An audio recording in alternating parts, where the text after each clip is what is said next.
What's up, guys? Welcome back to another episode, and this is a crowd favorite. You do. You always sigh. I've noticed that. Always. It's always, I swear we're going to be like, everything burnt to the ground, everything died. Like, it always sounds like it's so doom and gloom. It's a pause for dramatic effect. That's what I like to do. It works. It definitely works. You have my attention. Cold snap. Cold snap. Let's get you guys' attention. Cold snap. Action. So we are going to be going over the cold snap because we have had quite a cold snap. You're saying it with like no energy. Like what? I'm tired. Send it back to the OG fans. I have, while Ryan is sound asleep, nice and warm in his bed. Oh yeah. I have been slaving away over his snakes. No, the snakes are easy. They're inside. But the crocodiles work. So it's kind of bittersweet because obviously it's like everything you guys see we're building here is a culmination of everything I've been through for the 8 years I've been down here. So it's bittersweet because I see everything, how the new stuff is easier, but I'm still kind of dealing with some old stuff. Obviously this year has been a ton easier since last year and even the years before that, just because we've been doing so much. So it's cool to see the transition. And you're standing in front of whose enclosure? Yeah, Who's that down there? I'm done talking. People don't even know. People don't even know. I've been talking too much. It's weird. When I'm tired, sometimes I just ramble. Oh, it's when you're tired? Yes. You're tired a lot. Oh, yeah. Very true. I do ramble a lot. This is Gatorade. So Gatorade is the rescue alligator from Utah. He is in this amazing enclosure, and it's a great spot for him because it's right in the entryway. Because obviously, guys, you know, I don't know if we talked about it, but I guess it's a great time to announce it. But this is not primitive predators here. This is Jaws. So this is the Jupiter Alligator and Wildlife Sanctuary. Obviously, Jaws for abbreviation. But with that, guys, you know, growing up in Pennsylvania, I see there's such a niche for rescue alligators in northern states. And what better than Gatorade? So Gatorade is going to be right front and center right when you come in the sanctuary, and kind of, you know, be the ambassador. So what is Jaws? So Jaws is this place, the sanctuary. Jaws is this place. So it's sanctuary. So just for you guys that don't know, we are a 501c3. Yep. Non-profit. There you go. Am I on camera now? Yes. Okay. I'm on camera now. So Jaws is the new 501c3. This is something that Kyle's been working on for 4 years now. Yep. A little bit behind the scenes. I've been helping out with since I got here. And now we're official. We're official. Jaws. We can take donations. Yeah. We can do all that. But yeah, so back to it, you know, Jupiter Exotic Animal Sanctuary, Jupiter Alligator and Wildlife Sanctuary. Yeah, I gotta get used to the new name. It's a lot about alligators, you know, nuisance alligators in the northern states that people get when they're babies and just looking for a new home when they get older, and they'll find a forever home here. But there's also plenty of room for rescue crocodilians. You know, there's still crocodiles in captivity that need rescuing, and just rehoming. You know, obviously, you know, I want to call a spade a spade. If it's a rescue, it's a rescue. If it's just a rehome, it's a rehome. And if you purchase it, you purchase it. Same thing with conservation, you know? It's not conservation just because you call it conservation. There's so many people, especially in the YouTube world, that that say conservation all the time, but it's not. You know, if you're breeding an alligator or breeding, you know, crocodiles that, like, for example, Nile crocodiles. You can't say you bred these for conservation when, what is it for? They're not endangered. They're not going back to the wild. There doesn't need to be an assurance colony. So, you know, like I said, call everything a spade a spade. It's like when you breed a very common snake, just not common in the U.S., and call it conservation. Yes, very true. You know, it can be beneficial in other ways, but it shouldn't be called conservation. And that's what it's all about here, is just, like I said, call it a spade, and we're looking to help give forever homes for alligators and crocodiles and caiman that need homes. For like people that get overwhelmed. Like, you buy a baby, little cute 6-inch caiman, and then 10 years later it's a 4-foot demon that wants to rip your hand off every time you go interact with it. And the person's like, I didn't know this is what I'm getting. Yep, I got 15 alligators in Pennsylvania right now that are coming down here soon that are rescue/rehomes, because that exact thing. So what I do is I go to a reptile show, have a series of questions I ask to make sure it's not just somebody buying them from buying them from Florida, bringing them up there and selling them. Because obviously if I buy them, they'll just get 20 more the next day. But I do see there's really a benefit for that, and that's what I'm really going to strive for. For getting alligators that are specifically rehomed, so that they're not just going to be a rotisserie or like a factory of gators. Yeah, thank you for clarifying. Yes, that's correct. But again, Gatorade is a great example because he was a confiscation because he was owned illegally in the state of Utah. He went to an educational center where he got over 8 feet. I think he was just about 8 feet when he came, and now he's pushing 9 feet. So he's doing well in obviously this beautiful lush enclosure. So he's good. He's a little bit shy. So he's still getting used to his enclosure. He's a very sensitive alligator, so it takes time for him. It takes time for him to get used to it. But he's been basking. He's just not basking all the time. Just transitioning into it. And obviously with the winter, we're not feeding a ton right now, especially the crocodiles. So these guys are nice and warm. They're doing great. Oh, what is that? What is that? What do you mean? Just up. Okay. Someone could pause that. Oh yeah, you're right. You can't tell. You can't tell. You're right. Someone could pause that. Oh no. I'll try to blur it out. Okay, yeah, blur it out. Well, tell them what they are, kinda, without telling them what they are. They are rare crocodile morphs. And that's all I'm going to leave it at. And there are less than a handful known in the world.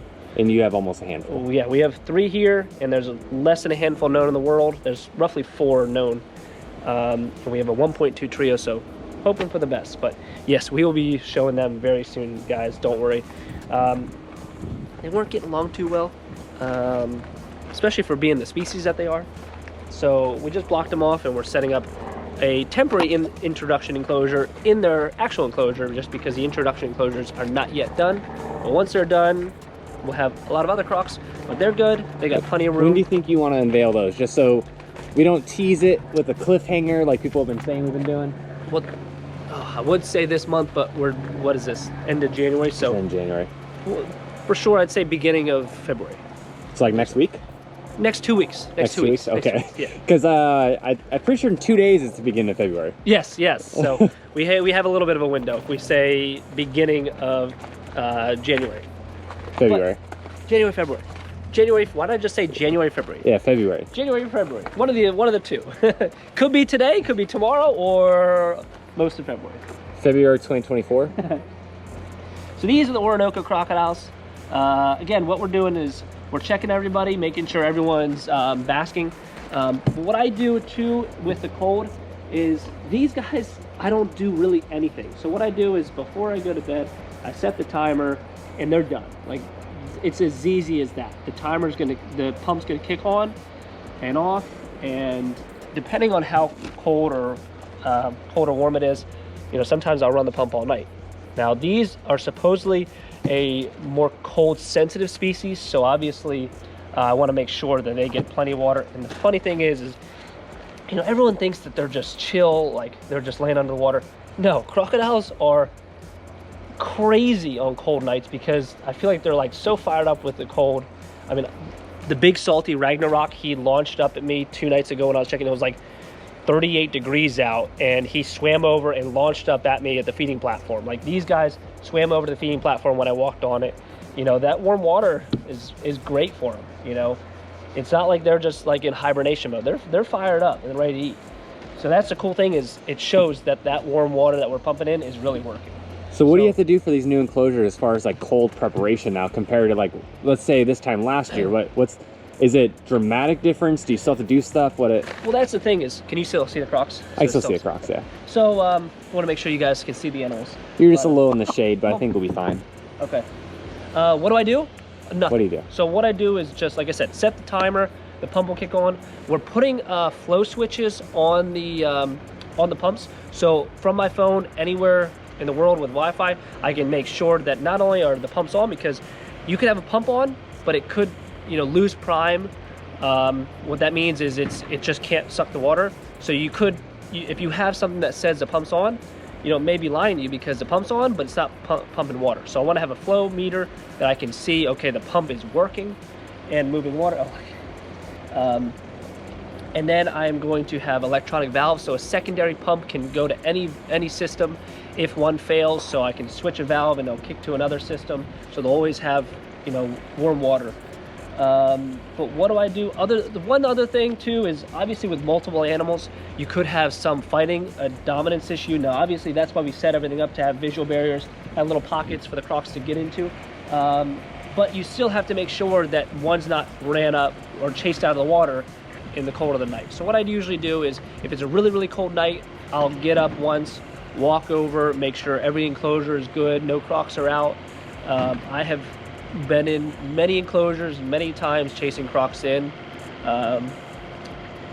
So again, culmination of it is these enclosures to ensure I don't have as little work on cold nights as possible, and the crocs are as comfortable as possible. This is the feeding platform. They usually run over. Now I don't want to fire them up too much because they're really soaking up the sun right now, but you know, at night they rush over here because we usually feed them off here.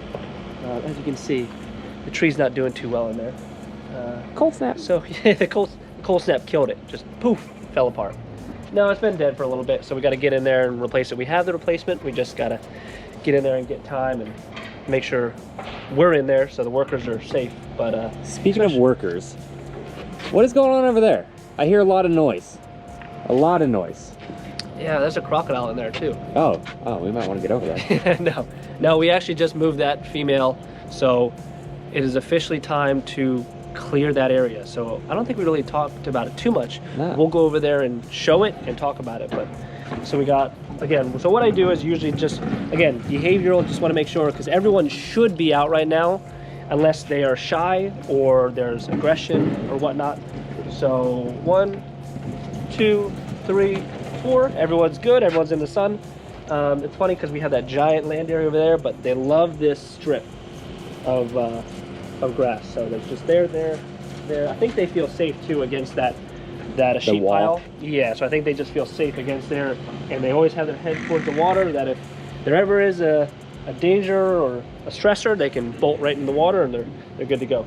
Now, especially on really cold nights and days, if we're going to get another cold night, I'll run water all day too, because even though the sun's out, you know, it still could be 55 degrees, so it's still going to pull heat out of the water. Pond. Yeah. But yeah, I mean, this is a great idea. I'm glad I decided to move these crocs over here. Oh, yeah, you got a great idea, huh? Great idea. But it's cool. You can see here too, I'm sure. You can kind of see it. Yeah. But the Cubans, they just make, like, they had 2 ponds, but they really just honestly made it like the little Zapata swamp. So that's one of those things that's an old design. Cubans, from my experience, are very cold tolerant. You know, it's luckily a smaller waterway, so it's easy, but it just overflows out there. But and they just wreck enclosures. Oh yeah, so we're gonna redesign it. I may just leave it natural, because I mean they seem to do really awesome with the natural ponds. I think we can kind of just geoscape it a little bit. I don't know why I wanted to say that word, but thought we'd try it out. What does it even mean? I don't know. It sounds right. Sounds right. Sounds good. Yeah. Maybe I shouldn't even question it, because now everyone's gonna be like, well, what does it mean? Yeah. But yeah, because I got these crocodiles from a guy that we can walk, but I got them from a guy that, you know, had these big, massive, like, naturalistic enclosures. So I'm kind of thinking, like, kind of keep this whole sector as a marsh style. And you know, I'm doing a lot of this to save for maintenance, but also at the same time, I'm not afraid of maintaining things. Just not because you're going to need to maintain whatever this corner is. What? Yes. You want on? That's going to be easy. That's going to be easy. Yeah. I wonder what that's going to be. I don't know. I haven't figured that out yet. Oh. I'm not ready to say. Oh, okay. But yeah, I'm not afraid of maintenance. So obviously, large scale, you know, most of it's going to be maintenance free. But if this is just our little maintenance area, no problem. You know, we can easily get in there with the excavator now that we have, and redo it every year. Kind of be a fun thing. From my experience, Cubans they like a ton of visual barriers. They are absolute jerks to each other. They can be. So they are. Having all those little pockets. Always. Yeah. Having little pockets and all this stuff, it's really beneficial for them. So, you got all the little Niles still in here. So I decided I want to keep them in here probably for January and February, because those are the coldest months. And obviously a smaller area, it's much easier to heat. so I don't have to worry about them as much with the cold temps. You see smaller, but it's still like 35 foot by... Yeah, it's still a big enclosure. It's still awesome. I mean, you can see them. Like, they got plenty of room, plenty of area to swim around. What's cool, though, is, again, we're seeing how these enclosures are holding up. Not only I feel like it's holding up extremely well to 14 young Niles. You can see they've been digging it up, and then that lower sheep pile there with a bumper just under that one's head is really holding well. But what's crazy is you can see that shallow section, they just made it a flat plane. Like, they just moved all the dirt. Now it's just one solid flat plane, which I think is kind of cool, though. You know, they don't need to have a shallow section. They could just have a flat plane. Maybe that's what we're going to do from now on, you know, is just have it be flat planes. But that's what's cool is, you know, these enclosures hold the shapes, but they can, it's still like a little playground for them where they can just shape it the way they want on the bottom. And that's exactly what they did there, is they shaped the bottom. And you can see they really come out on that corner, so they've been working that corner down, but they cannot knock it down because there's that sheep pile there.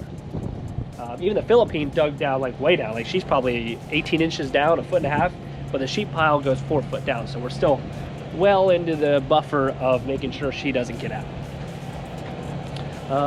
Empty, empty, empty, empty, empty, and then full. Not yet. But there's some crocs over here we can show. I don't know if you want to show us because we still haven't released the videos moving them in there yet. That's okay. It'll make people more desirable. More desirable to see the ones moving. So we got Sunny here. So, incredible story about this one. Can you see her? Good? Yep, you can see her. So, hey, Lorenzo. Hey, how are you? Barely recognize you with a mask. Crazy story about her. Not only can you still see her? I want to make sure I'm not just rambling. We should go stand on the feeding platform. Okay, let's go over there. All right, so unfortunately the other two female salties are a bit shy, but Sunny is not. So she's doing awesome in here. We just moved her a little bit ago. I don't know if the camera can pick it up, Ryan, but can you see how clear it is? Like, for being a natural pond, like, you can probably see 4 foot down, and the pond's only 5 foot deep. So you can, actually you can see the bottom right there. Yeah. You can see that? I don't know how well the camera's picking up, but yeah, that's super clear. So that's what's crazy is, like, you run this water long enough, and this thing will be crystal clear, which is so cool. Yeah. And do you want to tell a story about Sunny? Yes. So I went to Mandalay Bay in Las Vegas in 2010, and this crocodile was in this small concrete enclosure indoors, and it was just like, it was natural looking rock, but it was all concrete, and it was like a little channel alleyway that, I mean, it was maybe 3 to 4 foot wide, so she'd obviously get close up to the glass. They set it up so she would get close to the window. I actually have a picture with her. Do you? Right next to the glass. Really? If I can find it, I'll pop it up, because I went there in 2015. Okay. I want to say, and then I took a picture in front of her. It was my 21st birthday. Wow. Yeah. But yeah, like, I remember, like, sitting there, like, because, I mean, even us back then, like, we knew it was shitty for the croc, you know, a very, very small land area, it was designed just for the public, not for the crocodile. And I wanted to do something for the animal, and obviously that was 12 years ago, so I mean... You weren't even in Florida. Yeah, there's nothing I could have done. So I couldn't do anything, but I wanted to help her. I wanted to do something, some way. And she just happened to eventually go to St. Augustine, and St. Augustine released her here, and now she lives here. So I mean, did I do anything? No, I didn't do anything.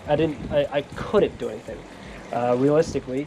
But it just so happened I was able to fulfill my dream, just being patient and knowing great people at St. Augustine Alligator Farm.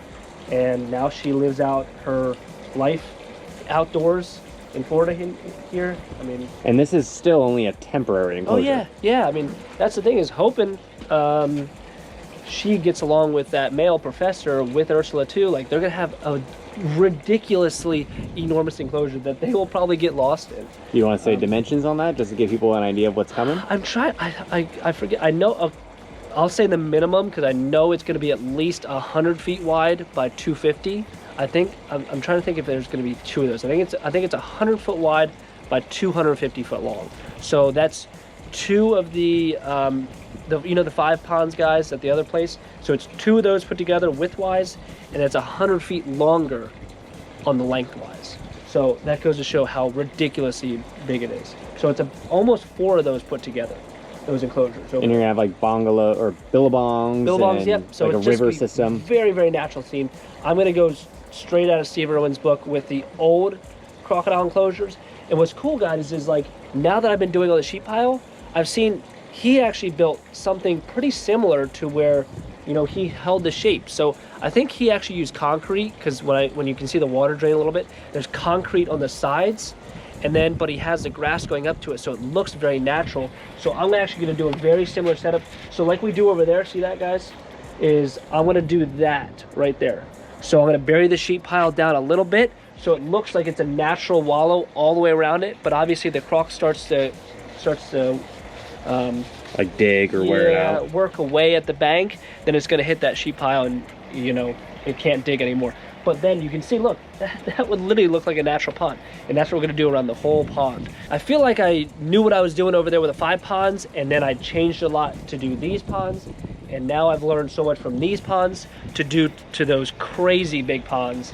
And she is going to be one of the lucky contestants to be able to really live out her days in one of those enclosures. Now, obviously, if they fight, what we're going to do anyways, we're going to be able to separate the enclosure, break it up anyway.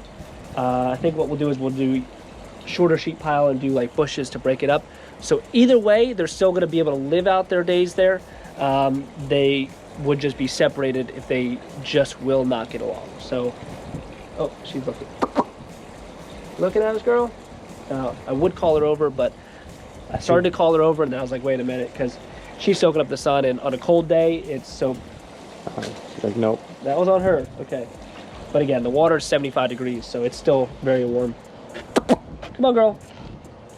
So she's really learning. Before, she was very cumbersome going over there, but you can see she's freaking beautiful. Look at that. Look at that. Oh, my God. That's all right, crazy. I'm glad she went in the water, because it's such a treat to see her. And look at that clear water. Oh my God. Like seriously, like how cool is this? I'm actually pretty geeking out over this. Ooh, that's a treat. All right, well, what do you say we show them the old section and what you're doing over there? Yeah, well, yeah, we'll go over that, and then we'll talk about some of the areas that keep me up at night. All right, so I haven't even seen over here yet, over where Ragnarok used to live, but this is crazy. So got all the mangled up fence. So we tried to save as much hog panels as possible. We're probably not. Yeah, you definitely saved it. That's usable. No, this is not usable. We have a pile of good fencing. I mean, okay, you got another pile of fencing. Wait a minute. No, so what it was is, I am a huge advocate of burying fence for crocodiles. Huge advocate for it. Because if I didn't have fencing underground, even 2 foot of fencing underground, crocs would have gotten out. And even just one second, this is the Orinoco enclosure, yes, which no longer has a fence. Basically, it's got that little one that was your center divider at one point that seen way better days.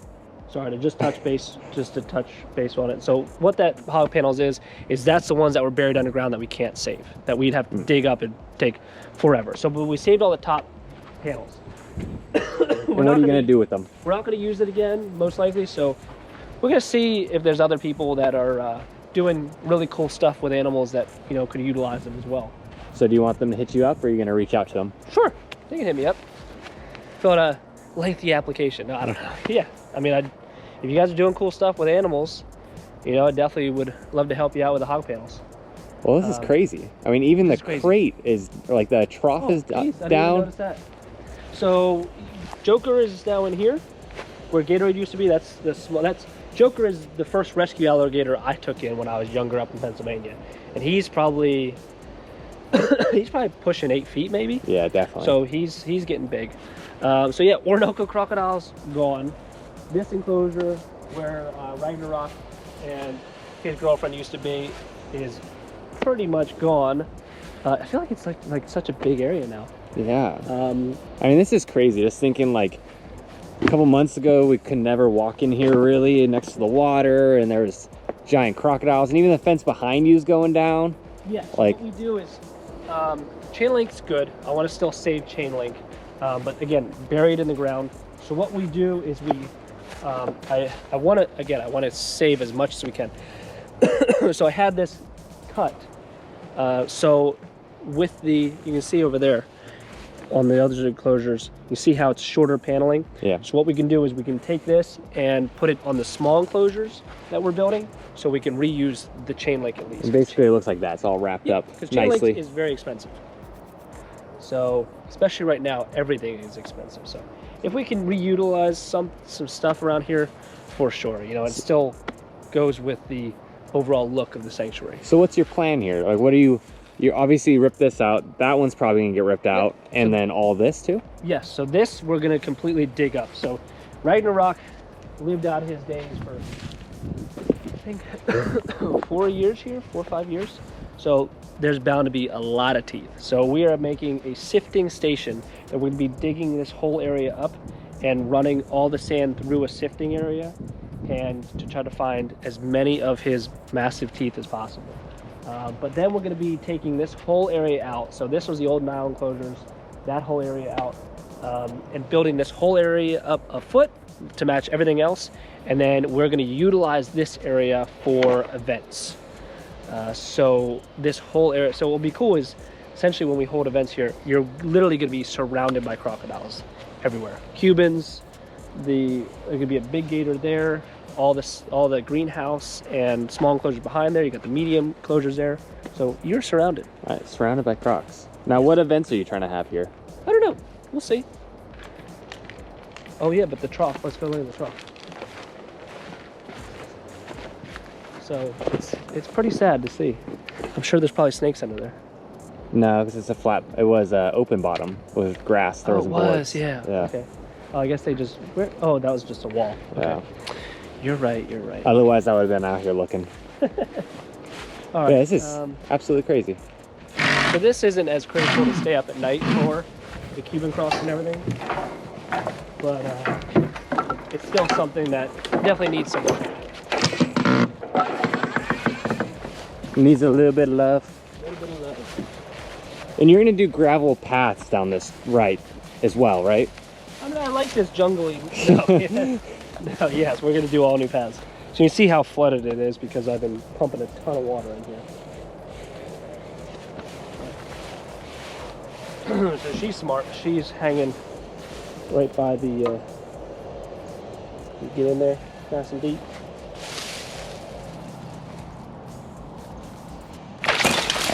Hello. There's the other one over there. Oh man, we got to show it here. Hey, you got all three of them. Hey guys. I don't think we've shown these in a while. We got the hybrids and then one of the Cubans. Yeah. Yep, you got Cubone, you got Botswana, and you got Havana there. They got good weight, good winter weight. You know, obviously their bellies are going to shrink a bit just because they're not digesting and full of so much food, but their tails are really nice and fat, so they're still nice and healthy. So again, with us changing everything up, I've been watching these three, especially because we have so many Cubans. We have 1, 2, 3, 4, 5, 6 adult Cubans out here, and this one is a very alpha mindseted individual, if that makes sense. Very dominant. Yeah, she is, but obviously once she comes in with these two, she was playing a losing game because they're way bigger. She tried a little bit, which was okay. You know, we watched them, but they seem to be good. Now, what I've noticed is Botswana and Havana hang out a lot more with each other, closer, and she'll be off one way or the other. But you can see they are doing well together. They eat well together. So, and there's no bites on them. So, you know, I don't see any issues as to not being able to keep them together, because when we change everything up, we kind of want to figure out who can go where and not have a million different enclosures but with dominant animals, it can be tough. So yeah, I mean, as long as we have visual barriers, I think they'll be okay. And this group will be an incredible group for what we want to do with this whole sector. Which you can't say yet. Which we can't say yet. But you guys will be, I mean, blown away. Yeah, we're working on it. We're looking to design it, but it's still in the design phase. But usually here with design phase to building phase, it could be 2 weeks. You never know. But yeah, so these guys are doing awesome. Yeah, they're being shown. And what do you want to show next? Okay. So, just taking them all in. So then we got this enclosure here that we built up. Grass will be here next week, so that'll look awesome. And then this one's going down, so you can see this whole area here. So between us and the greenhouse, this is going to be all leveled and just built up, so we can host events here. Now obviously we got to rope things off so you couldn't just do what I just did, go right to the fence and, you know, even stick your finger through, even if it's locked.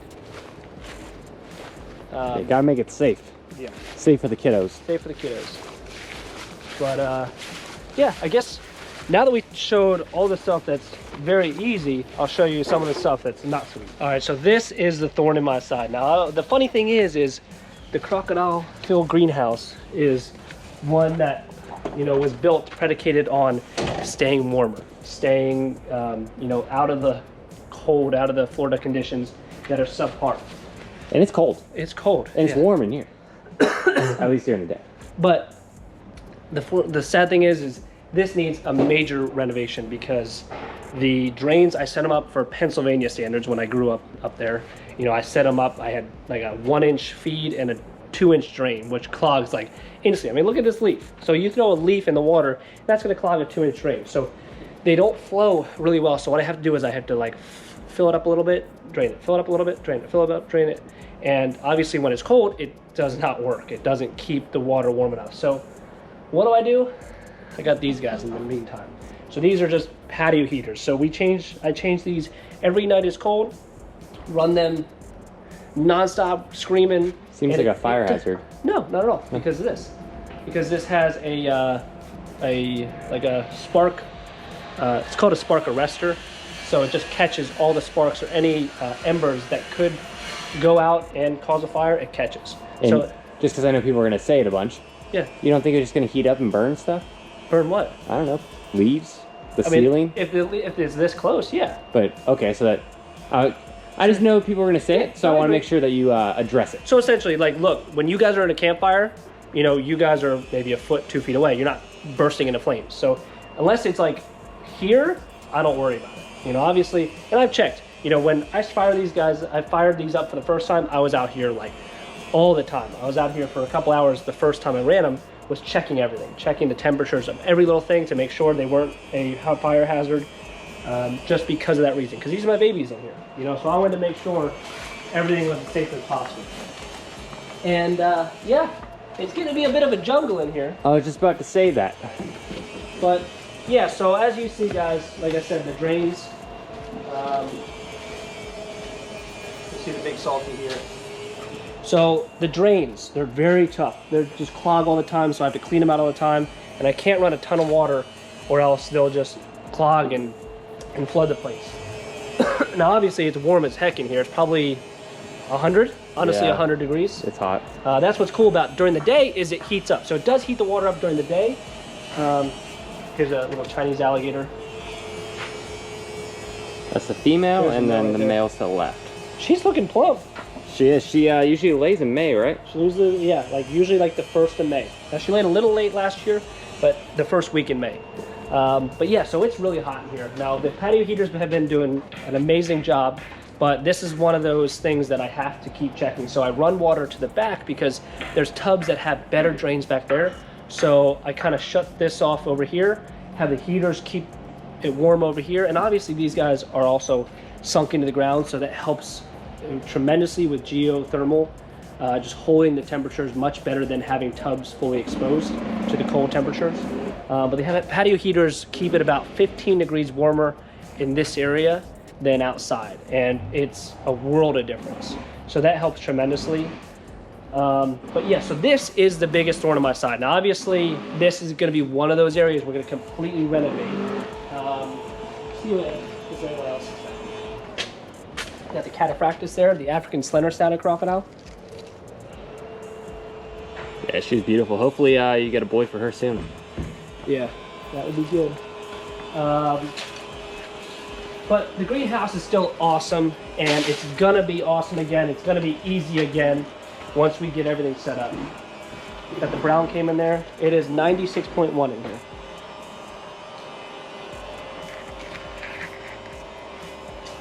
But so that's the thing, is the heaters really help, the geothermal helps, and obviously the day like today, so it's 96 in here.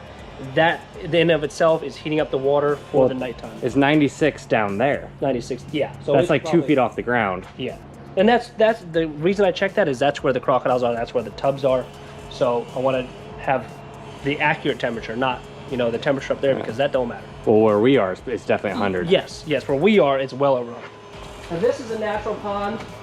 This is easier, but same kind of setup. We can't really see it from this side. It's grown in. You gotta go. There's a caiman there. Caiman? Yep. Which one is that? That is the boy. That is the boy. Another little ugly.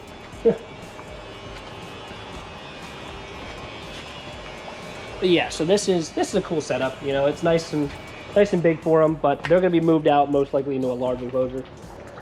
And then I'm gonna utilize this whole area for other morph crocodiles. Because other morph crocodiles? How many morph crocodiles do you have? Quite a bit. Quite a bit. But how many have you shown? None. None. You haven't shown any. None at all. This year is the year. December 2022. No, we'll be showing all these, but they are more susceptible to sunburns and skin damage overall from the sun. So we're gonna have a 50% shade cloth to ensure they don't get burned. And the beauty of the greenhouse is really taking advantage of that.